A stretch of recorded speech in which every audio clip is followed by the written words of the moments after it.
ٹھیک ہے، میں رات میں آ جاؤں گا، تم بھی تیار رہنا۔ یہ کہہ کر میں نے فون رکھ دیا اور جلدی سے آفس جانے کی تیاری کرنے لگا۔ تبھی میری بیوی کمرے میں داخل ہوئی اور بولی، مجھے تھوڑی دیر میں اسپتال جانا ہے، کیا تم میرے ساتھ نہیں چلو گے؟ اس کی شکل دیکھ کر مجھے سخت بیزاریت ہوئی اور میں نے کہا کہ جہاں جانا ہے جا کر مرتی رہو، مجھے تم میں کوئی دلچسپی نہیں ہے، ڈرائیور ہے نا، اس کے ساتھ چلی جانا۔ میں نے اپنا بیگ اٹھایا اور گھر سے باہر نکل آیا۔ باہر گاڑی تیار کھڑی تھی۔ میں روز صبح سویرے اٹھ جاتا تھا، جاگنگ کرتا اور پھر آفس کے لیے تیار ہو کر نکل آتا۔ اپنی بیوی پر ایک نگاہ بھی ڈالنا مجھے پسند نہیں تھا۔ میرا چھوٹا سا بزنس تھا اور اسے میں بہت ہی اچھے سے چلا رہا تھا۔ میری کوئی اولاد نہیں تھی، مجھے اولاد میں کوئی دلچسپی تھی بھی نہیں۔ من موجی انسان تھا، آزاد ماحول میں زندگی گزارنا پسند تھا۔ یوں لگتا تھا جیسے اولاد مجبوری کا نام ہے اور پاؤں میں بیڑیاں پہنا دیتی ہے اور میری ساری آزادی ختم ہو جائے گی۔ میری بیوی مجھ سے عمر میں کافی بڑی تھی۔ میں شروع سے اسے پسند نہیں کرتا تھا، بلکہ یہ شادی سراسر میرے ابا کی پسند سے ہوئی تھی۔ ان کے ایک دوست کی بیٹی تھی اور انہوں نے بنا مجھے بتائے شادی طے کر دی۔ جب میں نے شادی سے انکار کیا تو انہوں نے کہا کہ میں تمہیں اپنی جائیداد سے آگ کر دوں گا اگر تم نے اس لڑکی سے شادی نہیں کی۔ مجبوراً جائیداد کے لیے مجھے شادی کرنی پڑی۔ پیسہ تو مجھے مل گیا، لیکن ساری عمر اس عمر رسیدہ عورت کو جھیلنا تھا۔ بیوی میں مجھے کسی قسم کی کوئی دلچسپی نہیں تھی، اسی لیے نہ میں اس سے زیادہ بات کرتا تھا اور نہ ہی اپنا کام کرواتا تھا، لیکن وہ ہر وقت میرے آگے پیچھے گھومتی رہتی تھی۔ آئے دن اسے کوئی نہ کوئی نئی بیماری لگ جاتی، کبھی اس کے سر میں درد، کبھی ٹانگوں میں، تو کبھی اس کو شوگر، تو کبھی کیا۔ ہر وقت وہ یہی کہتی رہتی تھی، ہسپتال جانا ہے، بیمار ہوں۔ یہ سن کر میں اسے اتنا تنگ آ گیا تھا کہ دل کرتا تھا کسی دن وہ مر ہی جائے۔ جہیز میں اچھا خاصا پیسہ لے کر آئی تھی، وہ مر جاتی تو وہ سب بھی مجھے ہی ملنا تھا، کیونکہ ماں باپ کی اکلوتی تھی، رشتہ دار اس کا کوئی تھا نہیں، اور یہاں بھی کوئی اولاد نہیں تھی۔ جب تک اماں ابا زندہ تھے وہ اس کا خیال رکھتے تھے، ان کی موت کے بعد تو میں نے اسے پوچھنا ہی چھوڑ دیا۔ گھر کے ایک کمرے میں اسے ڈال دیا، جو مرضی کرتی رہے میری بلا سے، مجھے کیا۔ میری سوسائٹی میں سب لوگ جانتے تھے مجھے اپنی بیوی سے کوئی لینا دینا نہیں ہے۔ جب بھی کوئی پارٹی وغیرہ ہوتی میں اپنی بیوی کو لے جانا شرمندگی کا باعث سمجھتا تھا، اسی لیے اسے کہیں بھی نہیں لے کر جاتا تھا۔ کوئی میری بیوی کے بارے میں سوال کرتا تو بہانے بنا دیتا اور کہتا کہ اس کی طبیعت ٹھیک نہیں ہے۔ ویسے بھی وہ خود بھی ہر وقت یہی رونا روتی رہتی تھی۔ مجھے گھر سے زیادہ آفس میں اور باہر دلچسپی تھی۔ میں زیادہ سے زیادہ وقت آفس میں گزارتا تھا۔ میں نے اپنے لیے بہت ہی خوبصورت سیکرٹری رکھی ہوئی تھی اور اسی سے میرا افیئر بھی چل رہا تھا۔ اس بات سے میری بیوی اچھے سے باخبر تھی، لیکن وہ مجبور تھی، اسی لیے مجھے کچھ بھی نہیں کہہ سکتی تھی۔ ایک بار اس نے اٹھتے اٹھتے کسی سے خبر سنی تھی کہ آفس کی کسی لڑکی سے میرا چکر چل رہا ہے، تو اس نے مجھ سے آ کر سوال کیا کہ کیا تم آفس کی لڑکی سے چکر چلا رہے ہو، شرم نہیں آتی؟ تو میں نے غصے میں آ کر اس پر ہاتھ اٹھا دیا اور کہا کہ دوبارہ میرے معاملات سے دور رہنا، ورنہ میں تمہیں طلاق دے دوں گا۔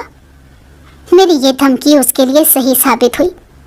اس دن کے بعد سے اس نے میرے کسی بھی معاملے میں دخل اندازی کرنا بند کر دیا۔ مجھے نہیں پتا تھا کہ میری بیوی پورا دن کیا کرتی ہے اور کیا نہیں، نہ ہی میں جاننا چاہتا تھا۔ شادی ہوئے اتنے سال گزر گئے تھے، لیکن آج تک مجھے اس کی پسند ناپسند معلوم نہیں تھی۔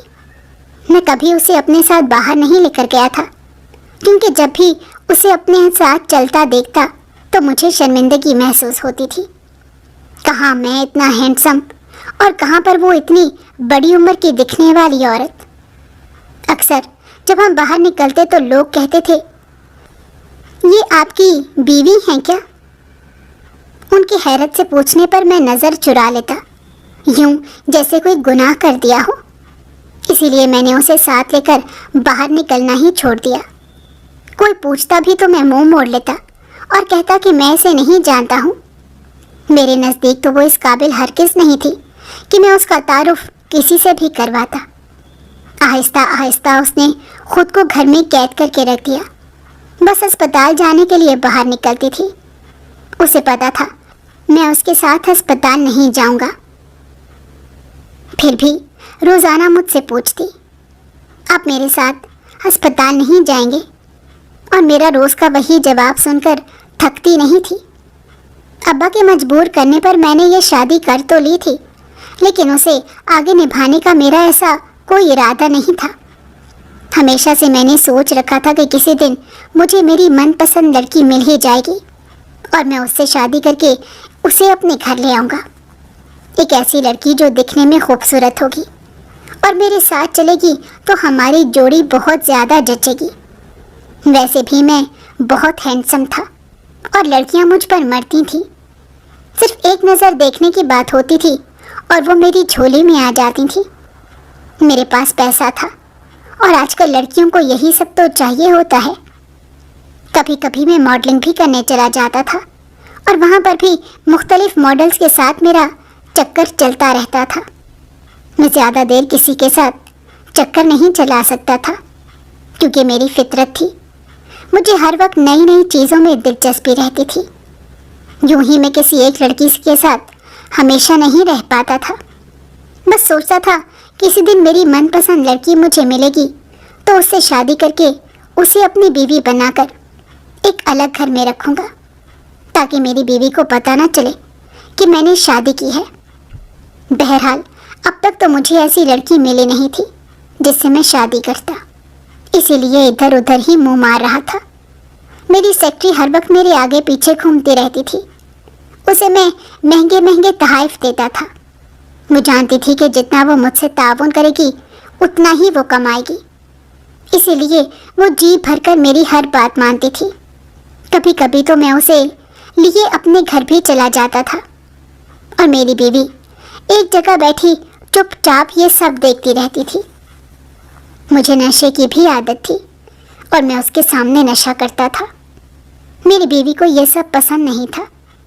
اس نے ایک دن میری شراب کی بوتل توڑ دی اور میں نے اسی بوتل کے کان سے اس کے چہرے پر زخم بنا دیے۔ میں چاہتا تھا کسی بھی طرح سے وہ اس گھر سے غائب ہو جائے اور کبھی مجھے نظر نہ آئے، لیکن نہ جانے میری تمنا کب پوری ہونے والی تھی۔ مجھے شدت سے اس دن کا انتظار تھا جس دن میں دھکے مار کر اسے گھر سے نکال دیتا۔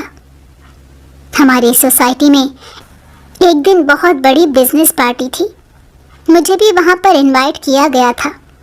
میں کافی دیر تک وہیں پر رہا اور وہاں پر موجود حسین لڑکیوں کے ساتھ وقت گزارتا رہا۔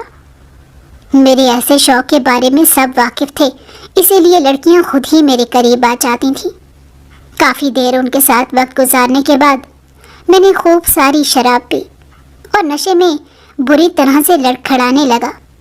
تبھی میرے دوست نے کہا کہ چلو میں تمہیں گھر چھوڑ آتا ہوں، اس حالت میں تو تم گھر نہیں جا پاؤ گے۔ وہ مجھے اپنی گاڑی میں بٹھا کر گھر لے آیا۔ میری بیوی نے دروازہ کھولا اور مجھے ساتھ لیے اندر چلی آئی۔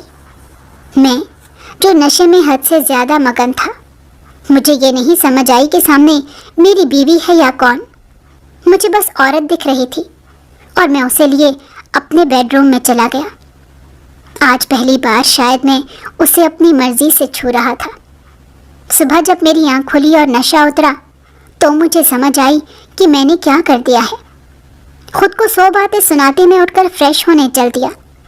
وہ بہت امید سے میری طرف دیکھ رہی تھی، لیکن میں نے اسے لفٹ نہیں کروائی۔ اگلے کئی دن میں گھر نہیں آیا۔ بار بار سوچ رہا تھا میں نے ایسا کیوں کیا، اس بوڑھی عورت کے پاس کیوں گیا۔ مجھے تو اس سے نفرت ہے نا۔ پھر آہستہ آہستہ میں اس بات کو بھول گیا، لیکن کچھ دن بعد میری بیوی نے میرے سر پر بم پھوڑا اور کہا کہ میں حاملہ ہوں۔ پہلے تو میں حیران رہ گیا کہ یہ کیا بول رہی ہے۔ میں نے دوبارہ سے پوچھا کہ کیا کہہ رہی ہو، تو اس نے کہا کہ ہاں میں حاملہ ہوں۔ وہ حاملہ تھی یہ سن کر میرے پاؤں تلے سے زمین نکل گئی۔ میں ہرگز بھی یہ بچہ نہیں چاہتا تھا، اور وہ بھی ایک ایسی عورت سے جسے میں پسند ہی نہیں کرتا تھا۔ سوسائٹی میں میرا کیا معیار رہ جائے گا؟ پتہ نہیں اس دن نشے میں اس کے قریب کیسے چلا گیا تھا۔ بہرحال مجھے اس بچے کا جھنجٹ ہر حال میں ختم کرنا تھا، کیونکہ میں بچے کو اپنا نام دینے کو بالکل تیار نہیں تھا، نہ ہی مجھے اس بچے سے کوئی کسی قسم کا لگاؤ تھا۔ اب میں یہ سوچ رہا تھا کہ کیسے اپنی بیوی سے کہوں کہ ابارشن کروا لے۔ بچہ گر جائے گا تو سارا مسئلہ ہی ختم ہو جائے گا۔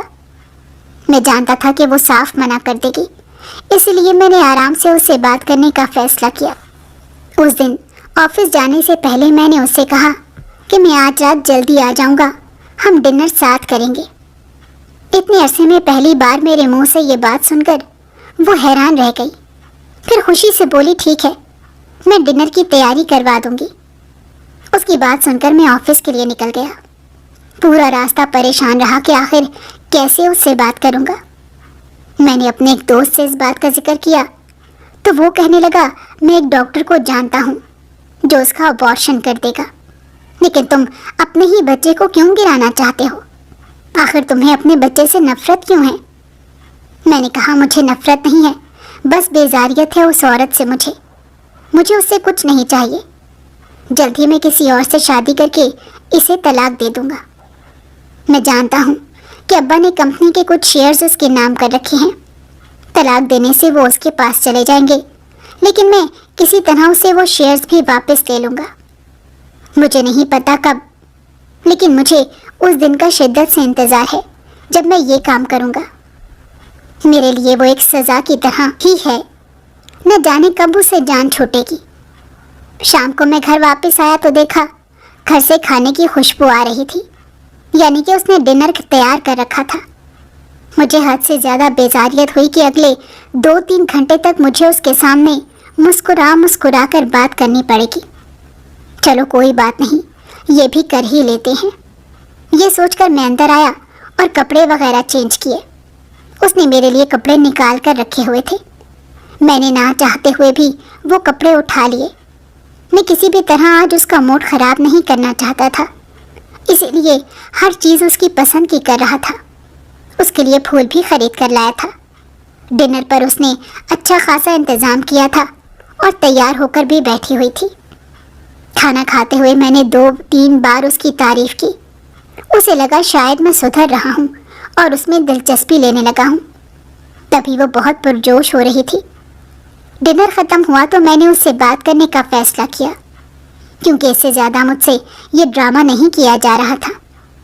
میں نے کہا دیکھو، تمہاری بہت عمر ہو گئی ہے اور تمہاری صحت بھی ہر وقت خراب رہتی ہے۔ میرے اتنا کہنے کی دیر تھی کہ اس نے پھر سے اپنی بیماری کی پٹاری کھول لی اور نہ جانے کیا کیا بولنے لگی۔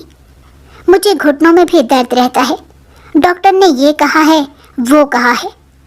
میں نے کانوں پر ہاتھ رکھے اور کہا کہ ٹھیک ہے، لیکن ان سب میں تم بچہ کیسے پیدا کرو گی؟ بچے کی وجہ سے تمہیں نقصان پہنچ سکتا ہے اور میں نہیں چاہتا کہ تمہیں کچھ بھی ہو۔ میری بات سن کر چونک کر وہ میری طرف دیکھنے لگی اور بولی کیا مطلب؟ اگر بچہ نہیں پیدا کروں گی تو کیا کروں گی؟ پیدا تو کرنا ہوگا نا، ہمارا بچہ ہے۔ میں نے کہا میں بھی جانتا ہوں، لیکن تمہاری صحت میرے لیے سب سے پہلے آتی ہے۔ ڈاکٹرز کا کہنا ہے کہ اگر تم نے یہ بچہ پیدا کیا تو بچے کو اور تمہیں دونوں کو بہت نقصان پہنچے گا اور یہ بچہ ہر حال میں گرانا پڑے گا۔ یہ سن کر وہ پریشان ہو گئی اور کہنے لگی لیکن ہو سکتا ہے کہ بچہ بالکل صحیح ہو۔ میں نے کہا اس کے چانسز بالکل بھی نہیں ہیں، کیونکہ ڈاکٹرز نے صاف کہہ دیا ہے کہ بچہ بچ نہیں پائے گا، 1-2 مہینے بعد ہی ختم ہو جائے گا اور یہ تمہارے لیے بہت نقصان دہ ہوگا، اسی لیے بہتر ہے کہ اسے ابھی ختم کر دیا جائے۔ وہ بولی لیکن مجھے تو ڈاکٹر نے کہا تھا کہ بچہ بالکل ٹھیک ہے اور کوئی مسئلہ بھی نہیں ہے۔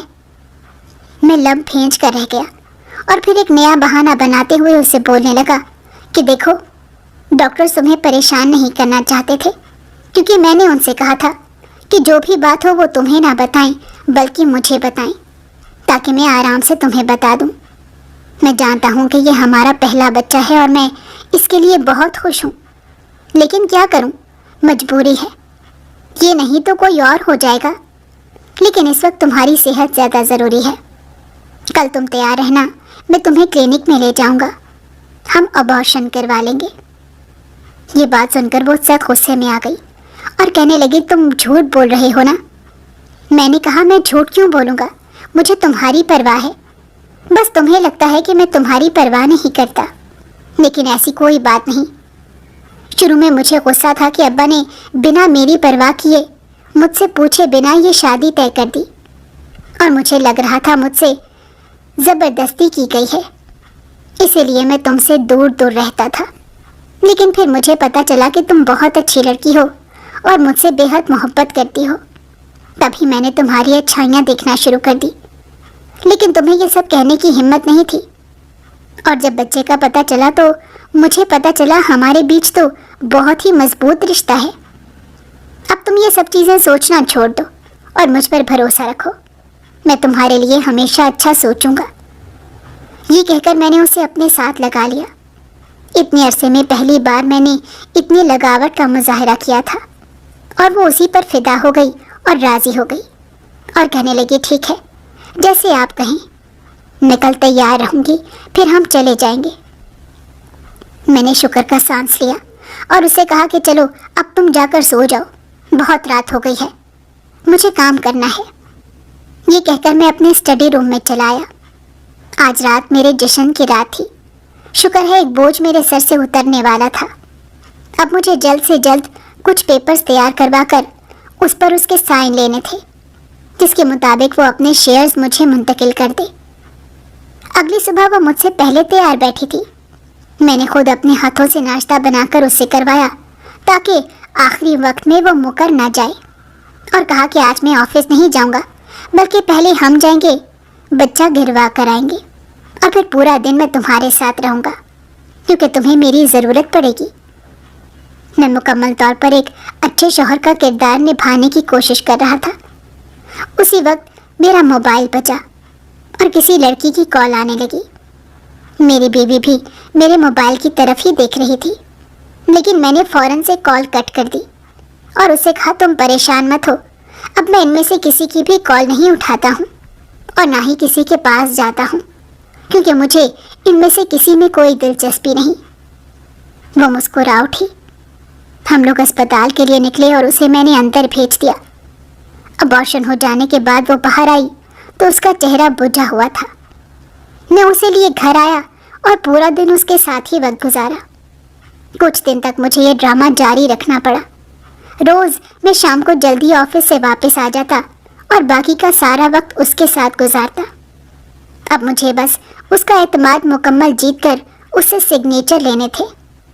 یہ سب کرنے میں زیادہ وقت نہیں بچا تھا. انہی دنوں میں کسی کام سے باہر نکلا تھا. راستے میں سگنل پر گاڑی رکی تو کسی نے گاڑی کا شیشہ بجایا.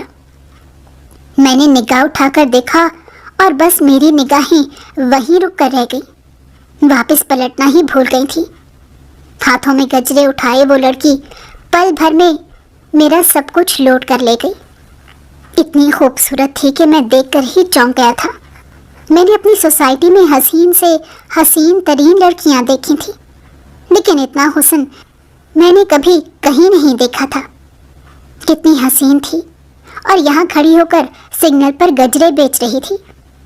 میرے دماغ میں کچھ خیال آیا. میں نے بنا سوچے سمجھے گاڑی کا دروازہ کھولا اور اسے بیٹھنے کو کہا. وہ سمجھی شاید میں گجرے دیکھنے کے لیے کہہ رہا ہوں. بنا سوچے سمجھے وہ بھی بیٹھ گئی. تبھی سگنل کھلا اور میں گاڑی آگے بھگا لے آیا. اس نے کہا, صاحب یہ کیا کر رہے ہیں, آپ کو اگر گجرے نہیں خریدنے تو مجھے اتار دیں. میں نے کہا, مجھے گجرے خریدنے ہیں اور میں یہ سارے گجرے خریدوں گا. وہ خوش ہو گئی. میں نے اسے سارے گجرے خرید لیے اور گجروں کے بدلے اسے ڈھیر سارے پیسے بھی دیے. وہ خوشی خوشی وہاں سے چلی گئی. اگلے دن میں دوبارہ اسی سگنل پر رکا تو وہ وہیں پر کھڑی تھی. یعنی روزانہ وہ وہیں پر اس وقت گجرے بیچتی تھی. اس نے دوبارہ مجھے گجرے دیے اور میں نے سارے کے سارے گجرے مہنگے داموں خرید لیے. یوں روزانہ میں اسے گجرے خریدنے لگ گیا. ایک دن گجرے خریدتے ہوئے میں نے اس سے پوچھا, تمہارا نام کیا ہے؟ تو وہ بولی, صاحب میرا نام کومل ہے. اس کے نام بتانے پر میں نے ایک بار پھر غور سے اسے دیکھا۔ وہ خود بھی بالکل اپنے نام کی طرح کومل سی ہی تھی۔ مجھے اس کی آنکھیں سب سے زیادہ خوبصورت لگتی تھیں۔ یوں لگتا تھا جیسے ساری روشنیاں اس کی آنکھوں میں جمع ہو گئی ہوں اور دھنک کے سارے رنگ اس کی نگاہوں میں سما گئے ہوں۔ اس کے تپتے ہوئے لال گال اور مانگ میں بھری افشاں میری نگاہوں کو خیرہ کرتی تھی۔ دل کرتا تھا بس اسے دیکھتا رہوں اور دیکھتا رہوں، لیکن صرف چند پل ہی ملتے تھے سگنل پر اسے بات کرنے کے لیے اور اسے دیکھنے کے لیے۔ آہستہ آہستہ میں نے اسے دوستی کرنے کا فیصلہ کیا، لیکن وہ ایسی لڑکی نہیں تھی جو میرے دیکھنے پر میری جھولی میں آ کر گر جاتی۔ وہ میری سوسائٹی کی لڑکیوں سے بہت ہی الگ تھی۔ میں جانتا تھا اسے پانے کے لیے مجھے بہت پاپڑ بیلنے پڑیں گے۔ جب میں نے اسے پہلی بار دیکھا تھا، اسے افیئر چلانے کا خیال تو بالکل بھی نہیں آیا تھا، بلکہ اسے دیکھتے ہی مجھے سمجھ آ گئی تھی کہ یہ وہی لڑکی ہے جس کی تلاش مجھے ہمیشہ سے تھی۔ یہی وہ لڑکی ہے جس سے میں شادی کر کے اپنی بیوی بنا سکتا ہوں۔ اس دن کے بعد سے میں نے اس کا پیچھا کرنا شروع کر دیا۔ وہ ایک جھگی میں رہتی تھی۔ میں جتنا مغرور تھا کبھی کسی جھگی میں جانے کا سوچ بھی نہیں سکتا تھا، لیکن یہاں پر بات اس لڑکی کی تھی اور میں اس کے لیے کچھ بھی کر سکتا تھا۔ مجھے ہر حال میں اسے پانا تھا اور اسے اپنے دل کی ملکہ بنا کر اپنے گھر میں لے کر آنا تھا۔ ایک دن باتوں ہی باتوں میں میں نے اس سے پوچھا، تم کسی کو پسند کرتی ہو کیا؟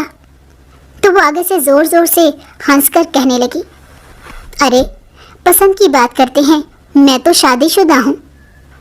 یہ بات میرے لیے کسی قیامت سے کم نہیں تھی۔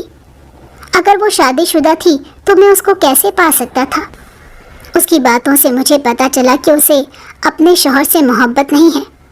ان کے ہاں بس شادیاں کر دی جاتی ہیں، پسند ناپسند کا سوال نہیں ہوتا۔ چلو یہ اچھی بات تھی کہ وہ اسے پسند نہیں ہے۔ اگر میں اسے پسند آ گیا تو وہ ضرور میرے ساتھ آ جائے گی۔ یہی سوچ کر میں نے اس سے روز ملنا شروع کر دیا۔ کبھی اسے اپنے ساتھ آئس کریم کھلانے لے جاتا تو کبھی کیا۔ وہ اتنی معصوم تھی کہ اسے میری نیت کا پتہ ہی نہیں چلا۔ ایک دن اس نے مجھ سے کہا کہ دیکھیں صاحب، آپ اچھے آدمی ہیں اور مجھ سے گجرے خریدتے ہیں، لیکن میں شادی شدہ ہوں، روز روز آپ کے ساتھ کہیں جا نہیں سکتی، میرے شوہر کو پسند نہیں۔ اس کی بات سن کر مجھے غصہ تو بہت آیا کہ وہ ایک نکمے اور جاہل شوہر کے بارے میں سوچ رہی ہے۔ میں جو اتنا خوبصورت اور امیر ہوں اسے کیوں نظر نہیں آ رہا؟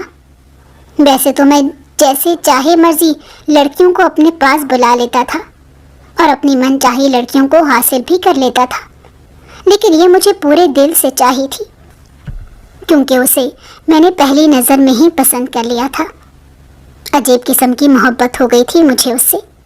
ایک پل بھی اسے نہ دیکھتا تو چین نہیں آتا تھا۔ پوری رات میں اس کے بارے میں سوچتا رہتا تھا۔ میری پہلی بیوی، جسے لگتا تھا کہ میں ٹھیک ہو گیا ہوں، اب وہ پھر سے مجھ سے مایوس ہو گئی تھی اور مجھے اس پر سخت غصہ آنے لگ گیا تھا۔ بات بات پر میں اس پر غصہ کرتا تھا۔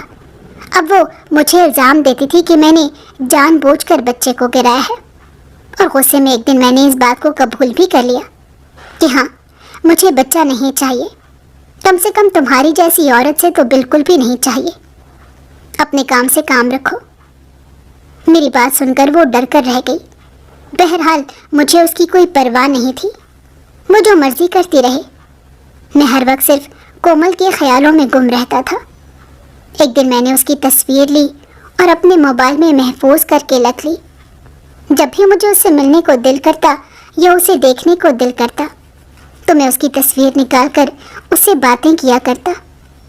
میرے دوست مجھ سے کہتے تھے، تم پاگل ہو گئے ہو، ایک جھونپڑی میں رہنے والی لڑکی کی محبت میں اس طرح کیوں دیوانے بنے پھر رہے ہو؟ تمہیں تو حسین سے حسین لڑکی مل سکتی ہے۔ میں نے کہا، مجھے وہ سپنے ہی چاہیے ہیں، بس یہی چاہیے ہے۔ وہ پہلی نظر میں ہی میری نگاہوں میں سما گئی تھی۔ جس دن سے وہ میری زندگی میں آئی تھی اس دن سے میں نے باقی لڑکیوں کی طرف دیکھنا ہی چھوڑ دیا تھا۔ کسی میں بھی مجھے دلچسپی محسوس نہیں ہوتی تھی۔ وہ سب مجھ پر چلاتی کہ اب تم ہمیں وقت نہیں دیتے ہو، مگر مجھے ان سے بڑی بیزاریت محسوس ہوتی تھی۔ میرے دوست کو پتہ چلا کہ وہ شادی شدہ ہے تو اس نے مجھے کہا دیکھو یہ سب مت کرو، وہ شادی شدہ لڑکی ہے، تم کیوں اس کے پیچھے پڑ گئے ہو؟ لیکن مجھے تو وہ ہر حال میں چاہیے تھی۔ میں نے کہا آج تک میں نے جو چاہا اسے ہر حال میں پایا ہے اور مجھے وہ بھی ہر حال میں چاہیے، بس میری مدد کرو، مجھے لیکچر مت دو۔ سب سے پہلے مجھے اس کے شوہر کے بارے میں جاننا تھا، اور جیسے کہ مجھے پہلے سے پتا تھا کہ وہ کسی نہ کسی غلط عادت میں ملوث ہوگا، میرا اندازہ بالکل صحیح نکلا۔ وہ اپنی بیوی کو کمانے کے لیے بھیجتا تھا اور خود سارے پیسے جوئے میں اڑا دیتا تھا۔ اسے جوئے کی بہت بری لت لگی ہوئی تھی۔ مجھے اسی چیز کا استعمال کرنا تھا کیونکہ اس پر کافی قرضہ چڑھ چکا تھا۔ میں نے سب سے پہلے اس کے شوہر سے دوستی کرنا شروع کر دی۔ آہستہ آہستہ اس کا سارا قرضہ اتارا تو وہ میرا گرویدہ ہو گیا۔ میں اسے وہ چیزیں دیتا جو اس کی اوقات سے باہر تھی۔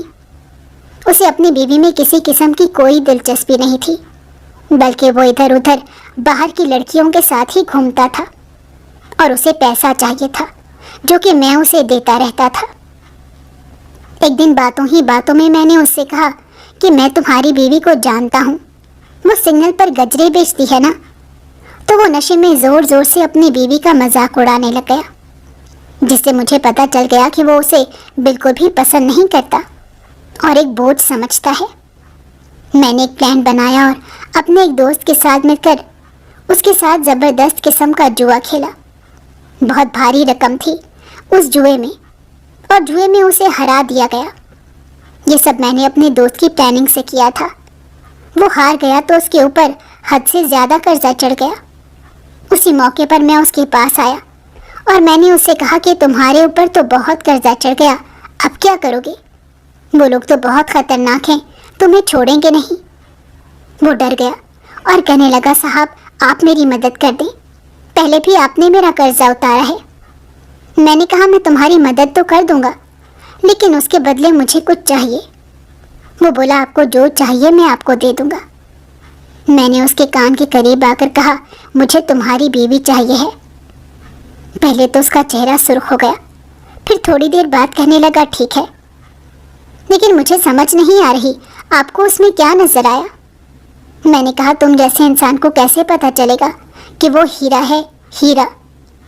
خیر تم جلد سے جلد اسے طلاق دے دو، میں اسے نکاح کر کے اسے اپنے گھر میں لے جانا چاہتا ہوں۔ اس کے بدلے میں تمہیں اچھی خاصی رقم دوں گا، لیکن یہ ہمارے بیچ رہے گا، اسے پتہ نہیں چلنا چاہیے۔ وہ راضی ہو گیا۔ میں نے اسے کانٹریکٹ بنا کر اس کا انگوٹھا بھی لگوا لیا۔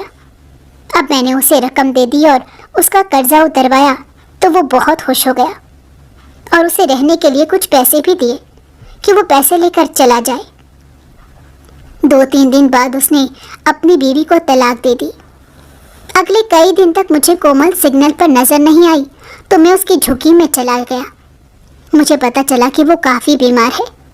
اس بہانے میں نے اس کا خیال رکھنا شروع کر دیا اور اس کے گھر والوں کو پیسے دیے۔ سب مجھ سے بہت خوش ہو گئے۔ اس کا شوہر طلاق دینے کے بعد یہاں سے چلا گیا تھا۔ اب مجھے اس میں کوئی دلچسپی نہیں تھی، جہاں مرضی جائے۔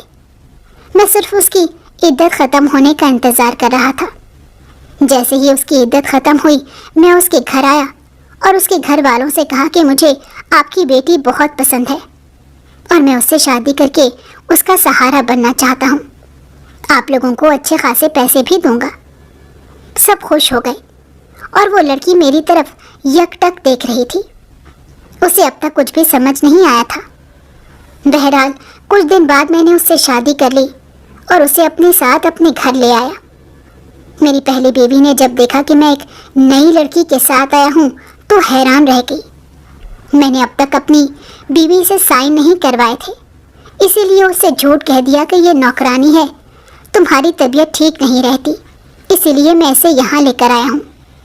کومل کو بھی میں نے سمجھا دیا تھا کہ ہرگز بھی اس بات کو ظاہر مت کرنا کہ ہماری شادی ہو گئی ہے۔ فی الحال میں اس بات کو چھپا کر رکھنا چاہتا ہوں کیونکہ میری بیوی کے نام اچھے خاصے شیئرز ہیں۔ اسے پتہ چل گیا تو وہ سب لے لے گی اور میرا نقصان ہوگا، پھر ہمارے پاس پیسے کہاں سے آئیں گے؟ کومل نے بھی کہا ٹھیک ہے، میں آپ کا ساتھ دوں گی اور کبھی انہیں شک نہیں ہونے دوں گی۔ اب جب میں اسے گھر لے آیا تھا تو بیوی سے یہی کہا کہ یہ نوکرانی ہے، تمہاری خدمت کرے گی، تم بیمار رہتی ہو۔ تو وہ خوش ہو گئی کہ میں اس کی پرواہ کر رہا ہوں۔ رات کو جب وہ اپنے کمرے میں سونے چلی جاتی تو میں کومل کے پاس چلا جاتا۔ ابھی میں اسے شاپنگ وغیرہ پر نہیں لے کر جا سکتا تھا کیونکہ میری بیوی کو شک ہو جاتا کہ میں ایک نوکرانی کا اتنا خیال کیوں رکھ رہا ہوں۔ اسی لیے میں کوشش کرتا کہ بیوی کے سامنے کم سے کم اس سے بات چیت کروں۔ لیکن جس دن سے کومل کو لے کر آیا تھا وہ میری بیوی کی خدمت کرنے کی بجائے، اور جیسے کہ میں نے اسے سمجھایا تھا کہ یہاں پر نوکرانی کے روپ میں رہنا، وہ یہ سب کرنے کی بجائے میری بیوی پر ہی حکم چلانے لگ گئی۔ اس کے کپڑے اور زیور نکال کر پہنتی اور پورا دن مہارانی کی طرح بیٹھی رہتی اور میری پہلی بیوی سے پورے گھر کے کام کاج کرواتی۔ ایک دو بار تو میں نے اسے سمجھانے کی کوشش کی کہ اگر تم ایسا کرو گی تو اسے شک ہو جائے گا اور مجھے بزنس میں بہت نقصان کا سامنا کرنا پڑے گا۔ اس وقت حالات بہت مشکل ہیں، بہت سمجھداری سے کام لینا ہے۔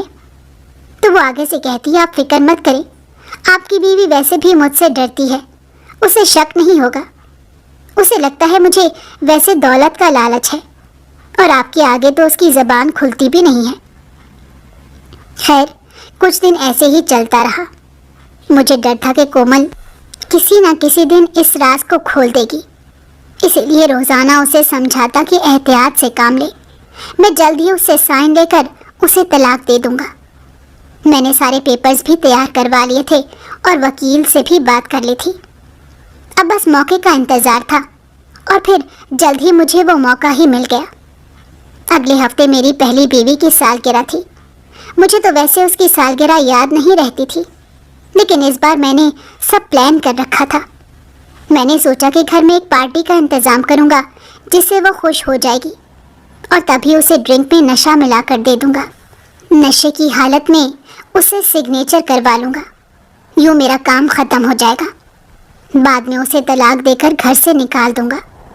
یہ سب میرا پلان تھا اور مجھے اس کی کامیابی کا 100% یقین تھا، لیکن اس سے پہلے ہی کومل نے میری ساری محنت پر پانی پھیر دیا۔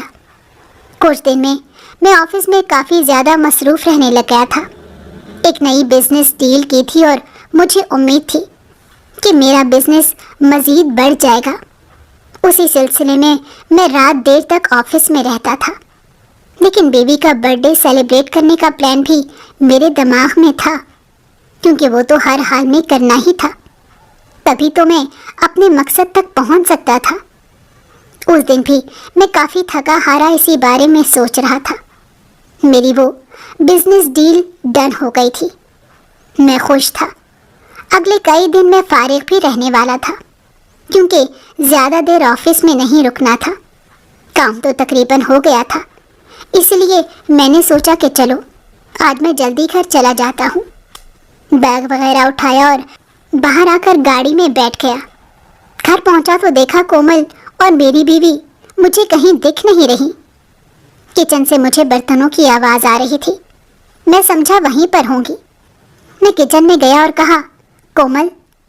تبھی میں نے دیکھا وہاں کومل نہیں بلکہ میری بیوی تھی۔ جب میں نے اسے کومل کے بارے میں پوچھا تو اس نے ڈرتے ڈرتے کمرے کی طرف اشارہ کیا اور کہا کہ آپ خود ہی جا کر دیکھ لیں۔ میں حیران ہوا اور بولا تم ایسا کیوں کہہ رہی ہو؟ اس کا اشارہ میرے کمرے کی طرف تھا۔ مجھے ڈر لگا کہ کہیں کومل میرے کمرے میں تو نہیں چلی گئی اور میری بیوی کو سب کچھ سچ تو نہیں بتا دیا کہ میں نے اس سے شادی کر لی ہے۔ اسی خوف کے زیر اثر میں بھاگتا ہوا اپنے کمرے میں داخل ہوا، لیکن سامنے کا منظر دیکھ کر میری تو جان ہی نکل گئی، کیونکہ سامنے ہی کومل اکیلی نہیں تھی بلکہ کسی آدمی کے ساتھ بیٹھی ہوئی تھی۔ دروازے کی طرف اس آدمی کی پیٹھ تھی، اسی لیے مجھے اس کا چہرہ نظر نہیں آ رہا تھا۔ وہ دونوں بہت ہی نازیبا حالت میں تھے۔ مجھے یوں اچانک دیکھ کر کومل فوراً سے گڑبڑا گئی اور اپنے کپڑے درست کرنے لگی۔ میں بھاگتا ہوا اس کے پاس آیا اور کہنے لگا تم یہاں کیا کر رہی ہو اس آدمی کے ساتھ؟ یہ کون ہے؟ اور اس حالت میں نے دیکھا تو وہ اس کا سابقہ شوہر تھا۔ اسے دیکھ کر تو میری جان لبوں پر آ گئی۔ میں نے اسے مارنا شروع کر دیا اور کہا کہ تم میری بیوی کے قریب بھی کیسے آئے؟ وہ مار کھاتا زور زور سے ہنسنے لگا اور بولا کیسی بیوی؟ میں نے حیرت سے کومل کی طرف دیکھا تو وہ بھی کھڑی مسکرا رہی تھی۔ میں سر پکڑ کر بیٹھ گیا۔ تبھی اس نے مجھے بتایا کہ تمہیں کیا لگا تھا؟ تم نے مجھے اس سے طلاق دلوا کر شادی کر لی ہے۔ حقیقت تو یہ ہے کہ میری کبھی اس سے شادی ہوئی ہی نہیں تھی، اور تم سے شادی کرنے کے پیچھے بھی بہت بڑی وجہ تھی۔ میں جانتی تھی کہ تم بہت امیر ہو اور خوبصورت لڑکیوں کے پیچھے بھاگتے رہتے ہو۔ لڑکیاں تمہاری کمزوری ہیں، اور میں نے تمہاری اس کمزوری کا فائدہ اٹھانے کا سوچا۔ ہم کافی غریب تھے اور غریبی میں مرنے کا مجھے کوئی شوق نہیں تھا، اسی لیے سوچا کہ کسی پیسے والے کو ڈھونڈ کر اسے پھنساتی ہوں۔ اور تبھی ایک دن سگنل پر تم مجھ سے ٹکرا گئی، اور تمہیں دیکھتے ہی میں سمجھ گئی کہ تمہیں تو مجھ میں بہت زیادہ دلچسپی ہو رہی ہے۔ میں نے تم سے جھوٹ بولا کہ میں شادی شدہ ہوں۔ میں جانتی تھی کہ مجھے پانے کے لیے تم ہر حد سے گزر جاؤ گے، اور یہی ہم لوگوں کا پلان تھا۔ آہستہ آہستہ میں تمہیں اپنی خوبصورتی کے جال میں پھنساتی رہی۔ تم سمجھتے تھے میں بہت معصوم ہوں، اسی لیے تم نے کبھی مجھے ہاتھ بھی نہیں لگایا۔ میرے کزن نے ایک جواری اور میرا شوہر ہونے کا ناٹک کیا۔ تم نے اس پر کہیں پیسے ضائع کر دیے۔ اس کے بعد یہ یہاں سے چلا گیا، اور تم مجھ سے شادی کر کے مجھے یہاں لے آئے۔ جب سے میں یہاں پر آئی ہوں میں دیکھ رہی ہوں کہ تم اپنی بیوی کو تو بیوی بنا کر رکھتے ہو، لیکن مجھے نوکرانی بن کر رہنے کے لیے کہہ رہے تھے۔ اب میں اتنے پاپڑ بیل کر جب تم سے شادی کر کے یہاں پر آئی ہوں تو کیا نوکرانی بن کر رہوں گی؟ اسی لیے جیسے ہی تم آفس چلے جاتے ہو میں تمہاری بیوی کو دھمکا کر کام کاج پر لگا دیتی ہوں، اور خود اپنے کزن کے ساتھ مزے کرتی ہوں۔ ہمارا ارادہ تمہارے سارے پیسے لوٹ کر شادی کرنے کا تھا، اور دیکھو ہم اس میں کامیاب ہو گئے۔ ہم یہاں پر عیش کر رہے ہیں اور تمہیں پتہ ہی نہیں ہے۔ اس کی باتیں سن کر میں سر تھام کر بیٹھ گیا۔ کتنا بڑا دھوکہ ملا تھا مجھے۔ میں نے نظر اٹھا کر دیکھا، دروازے پر میری بیوی کھڑی تھی۔ میں ہمیشہ اسے دھوکہ دیتا آیا تھا اور خود کسی اور سے وفاداری کی توقع کر رہا تھا۔ کیسا انسان تھا میں! ان دونوں کا تو جو میں نے حال کرنا تھا، لیکن اس وقت میں خود کو سنبھال نہیں پا رہا تھا۔ نہ جانے کتنا پیسہ میں نے اس لڑکی پر لگا دیا تھا، اور وہ جو مجھے اتنی معصوم دکھتی تھی، اصل میں وہ اتنی بڑی دھوکے باز عورت تھی، یہ تو مجھے پتہ ہی نہیں تھا۔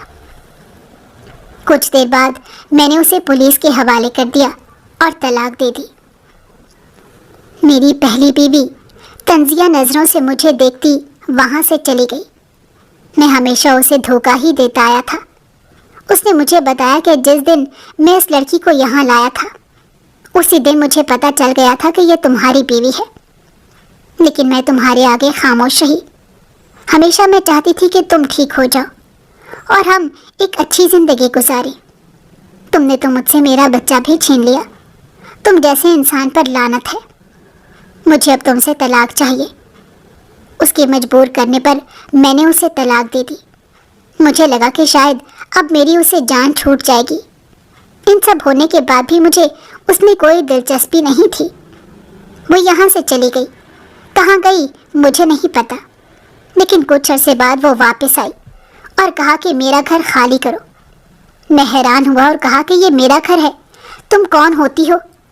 لیکن اس کے ہاتھ میں موجود پیپرز دیکھ کر مجھے پتا چلا یہ گھر تو اس کے نام ہے۔ میں نے اپنے لائر کو کال کی تو مجھے پتا چلا ابا نے اپنی موت سے پہلے سارا بزنس، ساری جائیداد، سب کچھ میری پہلی بیوی کے نام کر دیا تھا۔ اب میرے پاس کچھ نہیں تھا اور میں کنگال تھا۔ میں جو ہمیشہ یہ سوچتا تھا کہ اس کے نام صرف 30% شیئرز ہیں، اب تو میرے سر پر دھماکہ ہو گیا تھا۔ میں کہاں جاتا؟ میں نے ایک چھوٹا سا گھر لے کر وہیں پر رہنا شروع کر دیا اور محنت مزدوری کرنی شروع کر دی، کیونکہ پیٹ پالنے کے لیے مجھے کچھ تو کرنا ہی تھا۔ اور وہ دولت اور جائیداد جو میری ہونی تھی اس پر اب میری پہلی بیوی عیش کر رہی تھی۔